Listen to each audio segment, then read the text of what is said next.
Gemercik air yang jernih mengalir dengan tenang di sungai hutan Flona pagi itu. Sayup-sayup terdengar suara dengkuran.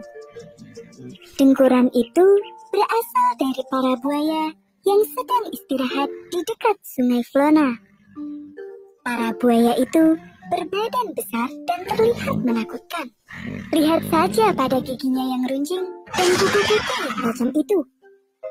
Para buaya itu membuat hewan lain takut untuk bermain di dekat sungai. Sebaiknya kita jangan bermain di sana, Pai. Kamu benar. Kudengar Sally, si ikan salmon yang besar itu dimangsa oleh mereka beberapa hari yang lalu.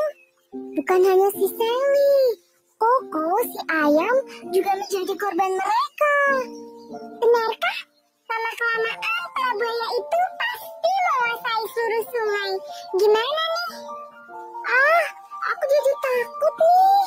Yuk kita pergi sebelum dimangsa oleh mereka. Iya, semua buaya itu sama. Mereka sungguh buas dan menakutkan. Tak jauh dari tempat para buaya berkumpul, aliran sungai mulai terbagi menjadi cabang-cabang kecil. Dan di salah satu cabang itu, ada seekor buaya yang sedang bermain. Buaya itu terlihat berbeda. Dia lebih suka bermain sendiri. Badannya juga lebih kecil dibandingkan buaya lainnya. Oh, ada ikan kecil. Namanya adalah Kroko. Tenanglah ikan, aku tidak akan memakanmu. Aku hanya ingin membebaskanmu dari batu sungai yang menjepitmu itu. Nah, sekarang berenanglah dengan bebas.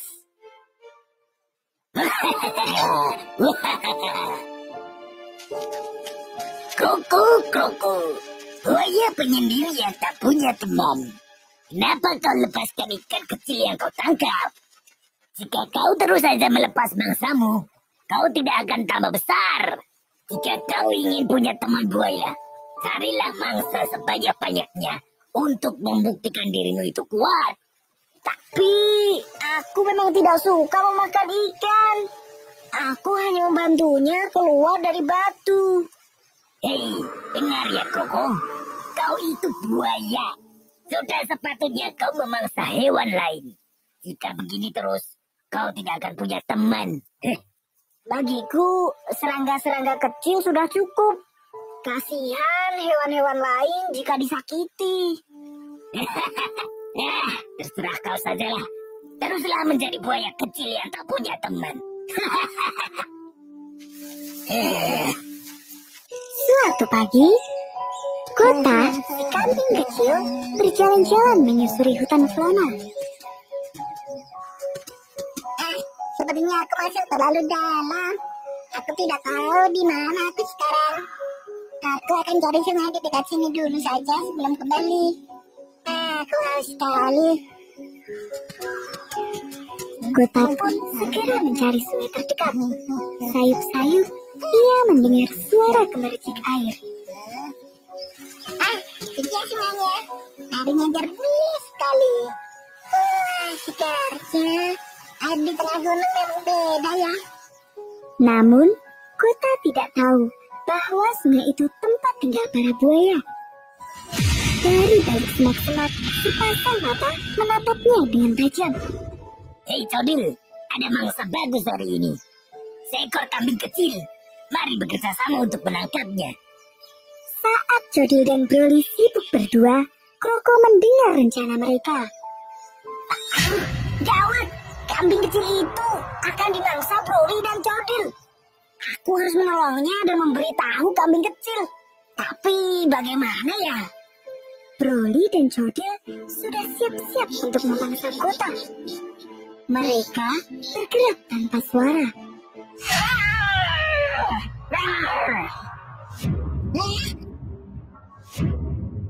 Larilah, kumohon, larilah. Lari, bukannya kau mau menyerangku, buaya kecil. Tiba-tiba, ekor Kota digigit oleh Kroko. Kota menjerit kesakitan. Kota pun lari karena gigitan Kroko. Apa itu tadi? Kroko merebut mangsa kita dan dia malah gagal. Syukurlah ia berhasil lari. Selamatlah dia. Selamat kau bilang. Jadi kau sengaja menggigit ekornya supaya lari. Tadinya aku mau memujimu, tapi ternyata kau bermaksud menyelamatkannya. Kau membuat mangsa kami kabur. Tunggu dulu teman-teman. Tidak ada ampun untukmu. Kamu memang memalukan, buaya lemah. Broly dan Jadil terlanjur kesal. Mereka berdua pun menghajar Kroko. Maafkan aku teman-teman. Kapan kamu akan belajar menjadi buaya sejati? Ayo kita pergi. Dia memang tidak bisa diharapkan. Aku memang payah. Aku tidak pantas menjadi buaya. Jangan menangis, Kroko. Aku lihat apa yang kau lakukan tadi. Kau sungguh berani dan baik hati ternyata. Berani apanya? Aku hanya bisa menakut-nakuti saja. Tapi kau berhasil menyelamatkan kambing itu. Tapi kamu kan buaya. Mengapa kamu malah menyelamatkannya? Aku hanya tidak tega saja. Kambing itu masih terlalu kecil. Ternyata tidak semua buaya jahat. Ada kamu yang baik hati.